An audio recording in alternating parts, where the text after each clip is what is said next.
Good morning class 8। आज अपन पढ़ेंगे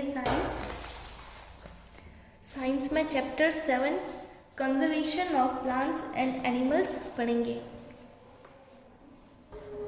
तो जैसे कि चैप्टर का नाम है प्लांट्स एंड एनिमल्स को कैसे कंजर्व करना है, तो वो अपन इस चैप्टर में पढ़ेंगे।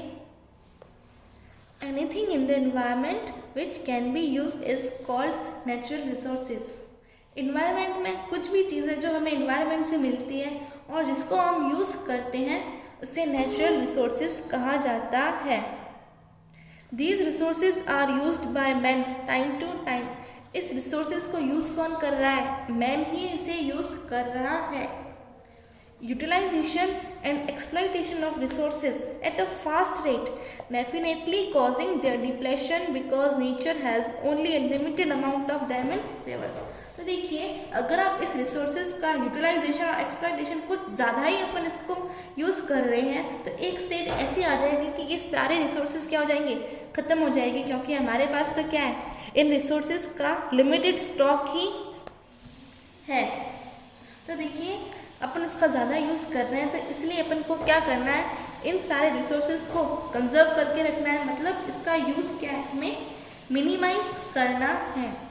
Conservation is the term used for protecting and caring for wild life and the environment. Conservation यहाँ पे टर्म किसके लिए यूज़ की गई है? अपनी जो वाइल्ड लाइफ है उसको प्रोटेक्ट करने के लिए।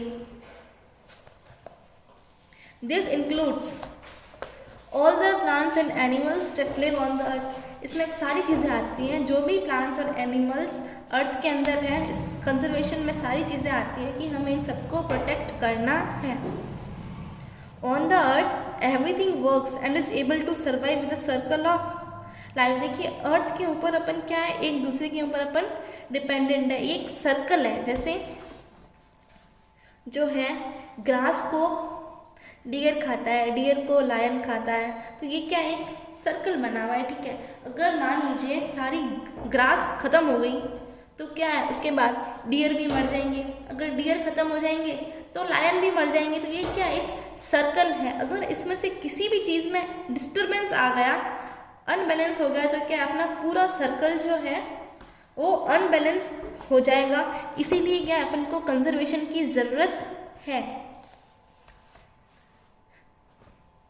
तो अपन इसमें से कुछ रीजंस पढ़ेंगे कि क्या रीजंस हो सकते हैं जो ये सारे रिसोर्सेज ज़्यादा जल्दी से ख़त्म हो रहे हैं।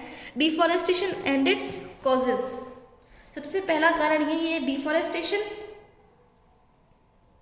और अपन इसके कुछ रीजंस पढ़ेंगे। तो डिफॉरेस्टेशन क्या होता है, ये जो अपन क्या कर रहे हैं, क्लियर कर रहे हैं, क्लियरिंग ऑफ फॉरेस्ट लैंड। अपन ट्रीज़ को काट रहे हैं। Cutting of trees is known as deforestation. तो जैसे जैसे अर्थ फ्लोरिश हो रही है, जैसे जैसे पॉपुलेशन बढ़ रही है, तो उनकी क्या है, जो रिसोर्सेज की रिक्वायरमेंट है वो भी इंक्रीज हो रही है। The earth is flourished with a great variety of plants and animals essential for the wellbeing and survival of mankind, but survival of this organisms is threat to deforestation.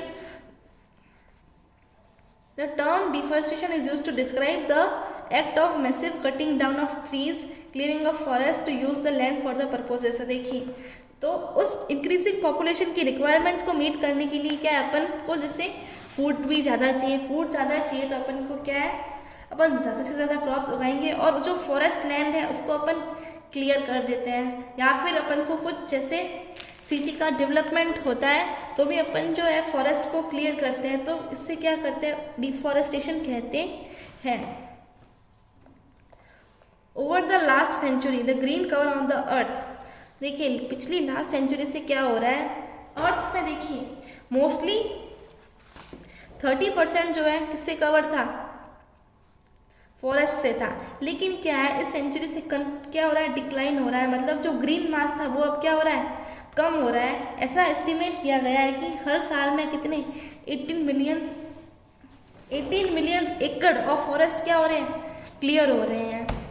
तो उनके पीछे कुछ रीजंस हो सकते हैं। जैसे नेचुरल कॉजेज क्या होंगे, सबसे पहला forest fires, droughts, acid rains, volcanic eruptions. अब कुछ कुछ ह्यूमन एक्टिविटीज़ के कारण भी क्या हो रहा है, डिफॉरेस्टेशन हो रहा है। जैसे clearing of forest for human settlement and cultivating crops.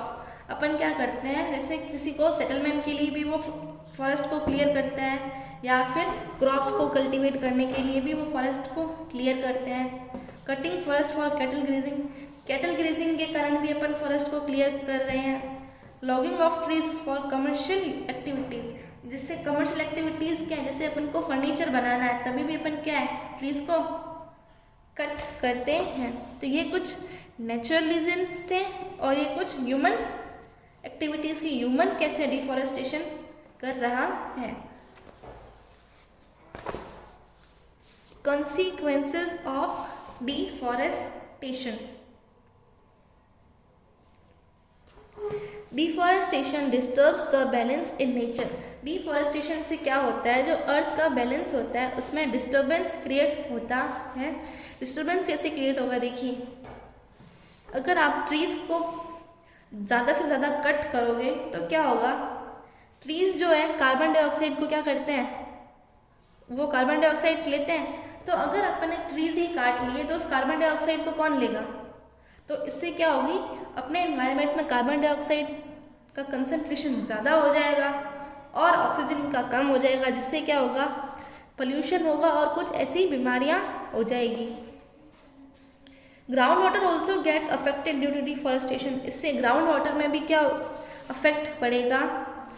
Indiscriminate cutting of trees की जो अपन अंधाधुंध उसको अपन काट रहे हैं, rainfall and the fertility of the soil is decrease. तो ट्रीज को अगर आप अंधाधुंध काट रहे हो तो इससे क्या है, रेनफॉल भी कम होगा और सॉइल की फर्टिलिटी भी कम होगी। और कुछ ये जो नेचुरल फिनोमेनाज है, नेचुरल कैलामिटीज आने की भी चांसेस क्या हो जाते हैं, बढ़ जाते हैं। जैसे बाढ़ आ सकती है, हो सकता है ड्रॉट हो जाए, सूखा पड़ जाए, कुछ भी हो सकता है। हैबिटेट लॉस, तो देखिए क्या क्या होता है हैबिटेट लॉस।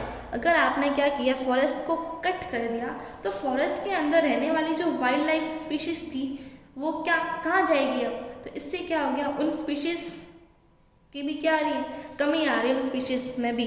किसके कारण, डिफॉरेस्टेशन के कारण। Second, change in the soil properties and soil erosion. इससे क्या है, सॉइल के प्रॉपर्टीज में भी चेंज आ रहा है और सॉइल इरोजन होता है। Deforestation leads to the change in soil properties, physical properties of soil such as soil texture get affected by it. Physical properties कैसे, जैसे सॉइल का टेक्सचर क्या हो जाता है, इफेक्ट हो जाता है।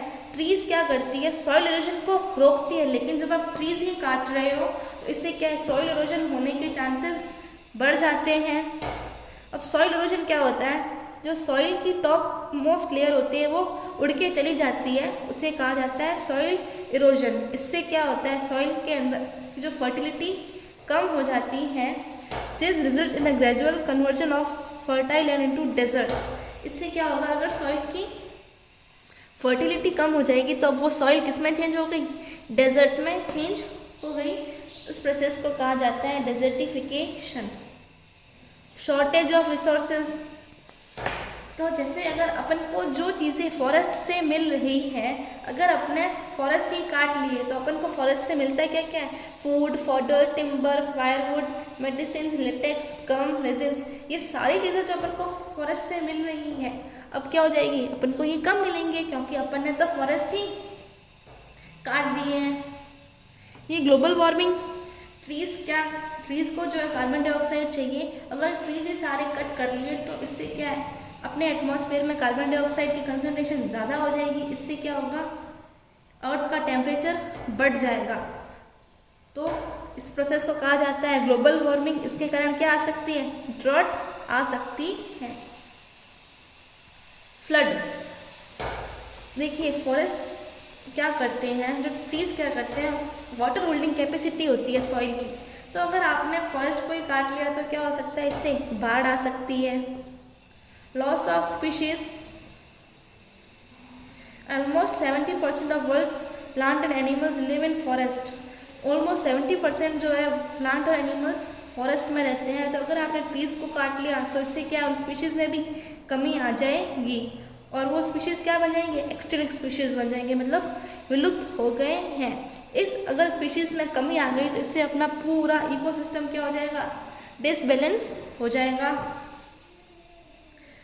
डिसरप्टेड लिवलीहुड, ये देखिए ह्यूमन लाइफ को भी ज़्यादा अफेक्ट करेगा। जो इंसान, जो ह्यूमन बींग्स है फॉरेस्ट के आसपास रहते हैं, किसके लिए, वो फॉरेस्ट प्रोडक्ट के ऊपर ही डिपेंड करते हैं। जो फॉरेस्ट प्रोडक्ट उनको मिलता है उसको वो लेके कहीं जाके बेच देते हैं, तो उनकी जो क्या है जीविका का सोर्स यही है, उनकी लिवलीहुड का सोर्स क्या है, ये फॉरेस्ट। अगर आपने फॉरेस्ट ही काट लिया तो इससे उनकी लाइफ में काफ़ी इफेक्ट पड़ेगा। इससे क्या होगा, फिर वो ये जगह छोड़ के दूसरी जगह जाएंगे जहाँ उन्हें कुछ जो है रिसोर्सेज मिल सके। तो ये कुछ कंसिक्वेंसेस थे डिफॉरेस्टेशन के। Conservation of forest and wild life अपन अगले लेक्चर में करेंगे।